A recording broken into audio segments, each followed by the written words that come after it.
Shalom saudara, apa kabar? Siap diberkati, amin. Dimanapun saudara berada, percayalah, Tuhan selalu menyertai kita. Dia sangat mengasihi kita. Saudara siap diberkati, tundukkan kepala kita berdoa. Terima kasih Bapak, kembali kami boleh bersama-sama menikmati firman-Mu yang luar biasa. Berbicara melalui hamba-Mu Bapak, memasuki tahun yang baru bersama dengan Engkau. Kami butuh firman-Mu Tuhan. Berbicara kepada setiap kami, ajar setiap kami, supaya menghadapi tahun yang baru bersama dengan Engkau, meraih kemenangan bersama dengan Engkau. Di dalam nama Yesus, kami siapkan hati kami. Semua yang siap diberkati sama-sama katakan, amin. Luar biasa. Mari kita buka firman Tuhan dari Hakim-Hakim 8. Hakim-Hakim 8 ayat 4 sampai dengan 9. Saya tunggu sampai saudara menemukannya. Hakim-Hakim 8, 4 sampai dengan 9. Sudah sampai di sana semuanya, amin. 4. Demikian firman Tuhan. Ketika Gideon sampai ke sungai Yordan, menyeberanglah ia dan ke-300 orang yang bersama-sama dengan dia. Meskipun masih lelah, namun mengejar juga. Dan berkatalah ia kepada orang-orang Sukot, tolong berikan beberapa roti untuk rakyat yang mengikuti aku ini, sebab mereka telah lelah, dan aku sedang mengejar Sebah dan Salmunah, raja-raja Midian. Tapi jawab para pemuka Sukot itu, sudahkah Sebab dan Salmunah itu ada dalam tanganmu, sehingga kami harus memberikan roti kepada tentaramu? Lalu kata Gideon, kalau begitu, apabila Tuhan menyerahkan Sebah dan Salmunah ke dalam tanganku, aku akan menggaruk tubuhmu dengan padang gurun dan onak. Maka berjalanlah ia dari sana ke Penuel, dan berkatalah demikian juga kepada orang-orang Penuel. Tetapi orang-orang itu pun menjawab seperti orang-orang Sukot. 9. Lalu berkatalah ia juga kepada orang-orang Penuel, apabila aku kembali dengan selamat, maka aku akan merobohkan menara ini. Haleluya. Saudara, lihat, ini yang terjadi, dan ini akan menjadi berkat buat setiap kita. Gideon baru menang perang yang pertama, yang menang perang dengan 300 orang. Kemudian dalam keadaan lelah dan lapar, mereka tetap mengejar. Masalahnya, Sebah dan Salmunah itu belum mati. Jadi mereka terus masih mengejar mereka. Dan dalam keadaan lelah seperti itu dan lapar seperti itu, mereka datang kepada orang Sukot. Mereka datang kepada Penuel, orang-orang Penuel. Di sini firman Tuhan berkata, orang-orang Sebah, orang-orang Sukot dan Penuel, orang-orang Sukot dan Penuel, mereka datang ke sana minta roti. Apa jawab orang-orang Sukot dan Penuel? Memangnya Sebah dan Salmunah udah ada di tanganmu, sehingga engkau minta roti kepada kami? Saudara, ini yang saya katakan. Saudara ingatkan iman Thomas. Lihat dulu, buktikan dulu, baru percaya.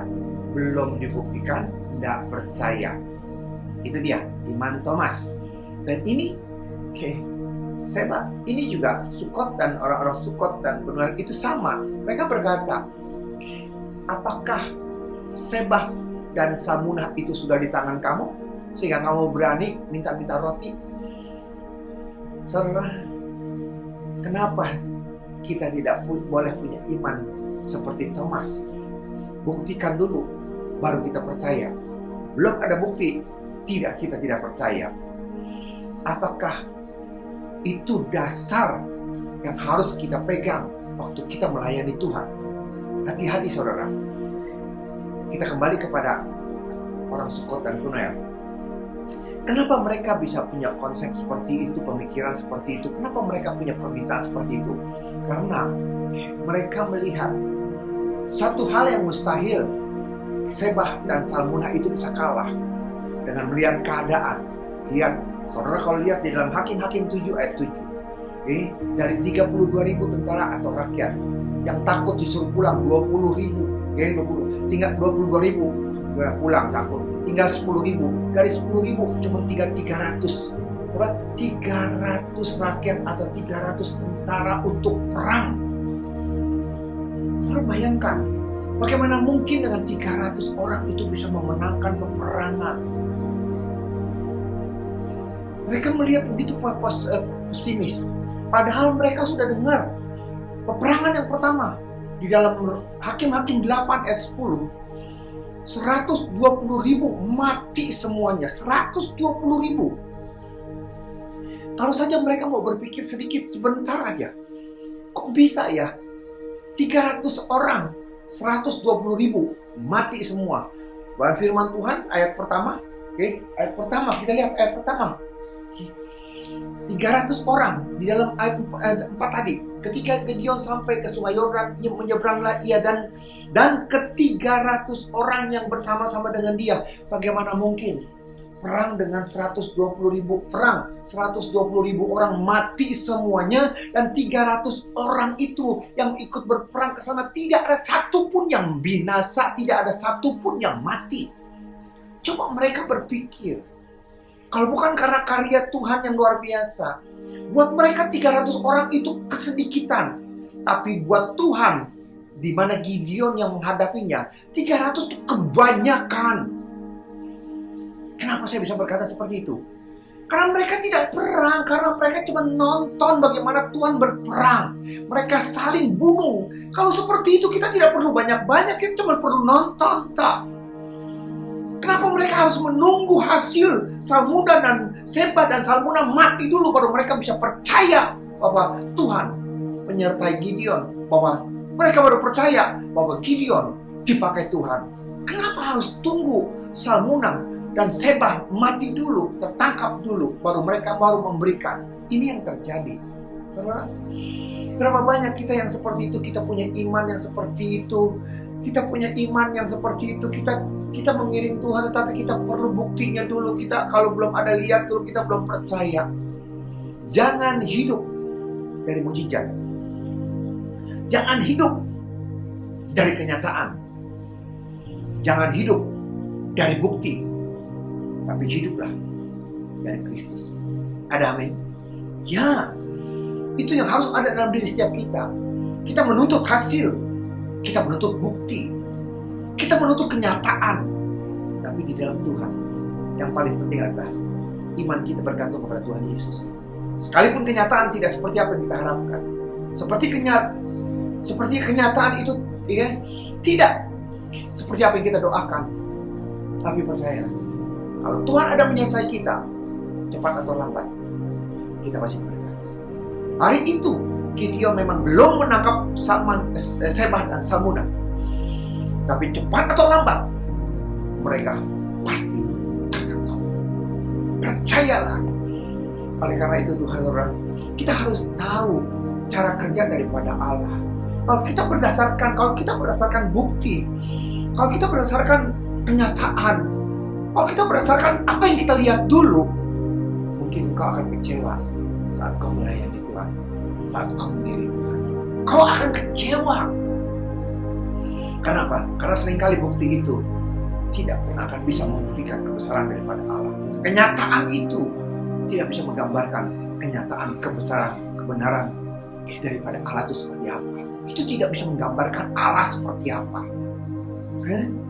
Kita harus tahu satu hal yang luar biasa. Kita lihat di dalam 1 Samuel 14 ayat 6. Kita harus pegang ini, 1 Samuel 14 ayat 6. 1 Samuel 14 ayat 6. Firman-Nya berkata apa? Berkatalah Yonatan kepada bujang pembawa senjata itu, mari kita menyeberang ke dekat pasukan pengawal orang-orang yang tidak bersunat itu. Mungkin Tuhan akan bertindak untuk kita. Sebab bagi Tuhan, catat, tidak sukar untuk menolong, baik dengan banyak orang maupun dengan sedikit orang. Itu yang terjadi. Jadi jangan sampai kita di sini berpaku kepada seberapa banyak yang kita punya, seberapa kuat, seberapa hebatnya kita. Tetapi adakah Tuhan menyertai kita atau tidak? Kau boleh besar, kau boleh kuat, kau boleh hebat, tapi kalau Tuhan tidak menyertai kita, tidak ada gunanya. Hari ini belum terbukti Salmuna dan Seba itu ditangkap, tetapi penyertaan Tuhan membuat kita yakin Masalah mereka tertangkap atau tidak tertangkap, tinggal tunggu waktu saja. Kita tidak perlu menuntut bukti, tapi percayalah, berjalan terus. Percayalah, Tuhan tidak pernah meninggalkan kita. Amin. Itu yang terjadi. Kita harus tahu bagaimana tembok Yeriko yang begitu tebal. Bagaimana tembok Yeriko yang begitu tebal. Bukan dengan kekuatan tentara, bukan dengan kekuatan peralatan, bukan dengan peperangan, tapi dengan iman. Hanya mengelilingi setiap hari sekali.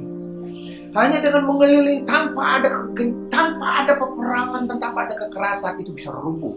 Siapa yang bekerja? Tuhan. Saudara, berapa banyak firman Tuhan yang kita sudah mendengar?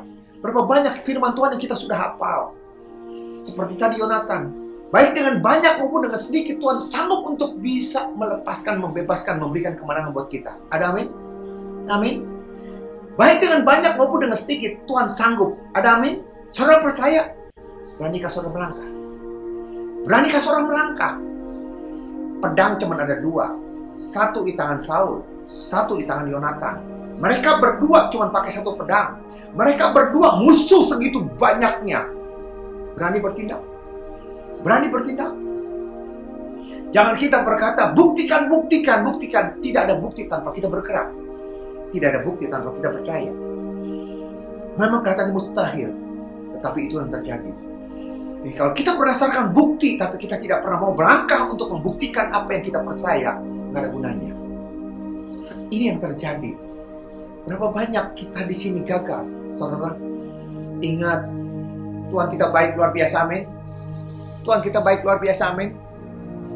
Saya tidak dengar. Tuhan kita baik luar biasa, amin. Ingat, memasuki tahun yang baru. Dia bisa memberkati perusahaanmu. Dia bisa memberkati tokomu. Dia bisa memberkati usahamu. Baik dengan modal besar maupun dengan modal kecil. Baik dengan adanya kekuatan dan tanpa kekuatan. Kalau dulu kau berkata, waktu aku punya modal, waktu aku lagi punya modal, punya pasar, punya segala-galanya, aku gagal. Apalagi sekarang saat pandemi seperti ini yang membuat perusahaanku, tokoku, modalku habis. Bagaimana mungkin? Percayalah. Kau bisa berkata, aku percaya. Beranikah kau membuktikannya? Berani kau berjalan di sana? Kalau kau maunya cuma buktikan. Tapi kau tidak berani untuk melangkah maju bersama dengan dia. Saya ingatkan kembali kepada saudara. Apapun yang diakibatkan oleh pandemi, yang membuat modalmu habis, pabrikmu dilelang, yang membuat tokomu, yang membuat rumahmu, yang membuat apa yang kau punya habis, Tuhan masih sanggup. Apa saudara? Tuhan masih sanggup untuk memulihkan ekonomimu, mengembalikan asetmu, memberkati engkau lebih daripada waktu engkau jaya. Dia mampu. Saudara percaya dan berkata, yes, amin. Masalahnya, beranikah saudara bertindak? Beranikah saudara bertindak? Jangan melangkah berdasarkan kenyataannya. Buktikan dulu, buktikan. Berani nggak melangkah dulu untuk kita membuktikan apa yang Tuhan ceritakan, apa yang Tuhan janjikan. Dia akan memberkati kita. Saudara, berapa banyak orang yang mengandalkan hal seperti itu. Bukannya tidak boleh punya iman Thomas. Buktiin dulu, baru kita percaya. Seringkali saudara, Tuhan kita baik luar biasa, amin. Sekalipun doamu tidak dijawab, dia tetap baik. Tuhan kita tetap baik, sekalipun sakitmu tidak sembuh. Tuhan tetap baik, sekalipun utangmu tidak lunas. Kalau kau menuntut bukti, akan kecewa. Mana kita berdoa kok malah mati? Mana kita berdoa, oh malah disita? Mana kita berdoa, Tuhan tidak jawab? Jawab tidak jawab, sembuh atau tidak sembuh, itu bukan berarti dia tidak mengasihi saudara saya.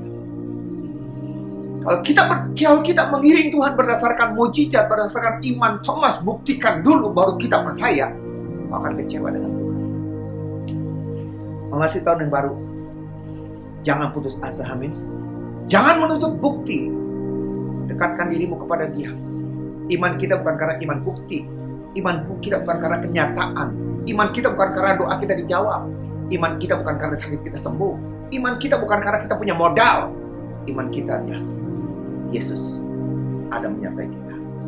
Dan Dia siap membalikan keadaan dan mengembalikan semua apa yang dicuri oleh iblis, membuat kita lebih daripada segala-galanya. Amin. Lebih dari waktu kita sukses. Saya ingat dengan satu ilustrasi, saudara. Dosen ngajar murid-muridnya dan berkata, di tempat ini yang berkuasa saya. Belajar ya saudara-saudara semua. Profesor berkata kepada muridnya, belajar, jangan malas. Jangan malas. Dengan belajar kita seperti ini, dengan belajar kita bisa kaya, dengan belajar kita jadi pintar, dengan belajar kita jadi banyak tahu segala macam. Andalkan itu semua. Hari ini belajar. Saya tidak percaya itu. Saya tidak percaya dengan diam-diam saja. Dengan diam-diam saja kita bisa pintar, kita bisa menyelesaikan masalah. Bukan saya, dia berkata, bukan saya membenci agama. Saya tidak percaya dengan namanya Tuhan. Tuhan membuat orang jadi malas. Saya yang nyata-nyata saja. Saya tidak percaya Tuhan karena saya tidak bisa melihat Dia. Segala sesuatu yang tidak bisa kayak lihat, segala sesuatu yang tidak bisa kayak buktikan, saya berkata tidak ada. Jadi karena Tuhan tidak bisa saya lihat dan Tuhan tidak bisa saya pegang, dan saya berkata Tuhan tidak ada. Itu berbicara melempar-lempar, jadi akhirnya ke Tuhan. Dan akhirnya ada satu murid yang berani berkata, saya setuju. Kita mesti rajin, kita pintar. Tapi satu hal, saya tidak percaya kalau profesor orang pintar. Hah? Kamu nggak tahu saya orang pintar? Lihat gelar yang saya miliki. Ya, karena kalau orang pintar pasti punya otak, gitu loh. Dan saya lihat profesor, tidak punya otak. Dia marah gitu loh. Kamu mahasiswa, siapa namamu? Nomormu berapa? Gak bakalan lulus kamu seperti itu. Kamu jangan sembarangan. Kau jangan mau berkata aku orang tidak punya otak. Kalau profesor, kata muridnya, kalau profesor punya otak, kasih lihat sama saya otaknya di mana. Kalau profesor tidak bisa memperlihatkan otak kepada saya berkata profesor tidak punya otak. Di situ profesor terdengar, iya. Bukan berarti apa yang dia tidak bisa lihat itu tidak ada. Kita tidak pernah bisa melihat Tuhan, tapi keberadaannya sungguh sangat terbukti. Sama seperti saudara dan saya. Saudara, apakah saudara sudah mandi? Apakah saudara sudah mandi? Buat saya, saudara belum mandi. Kenapa saya berkata seperti itu? Karena saya tidak lihat saudara mandi. Itu yang terjadi. Apakah saudara mandi atau tidak mandi ditentukan oleh pendapat saya? Tidak. Itu tidak tergantung dari pendapat saya.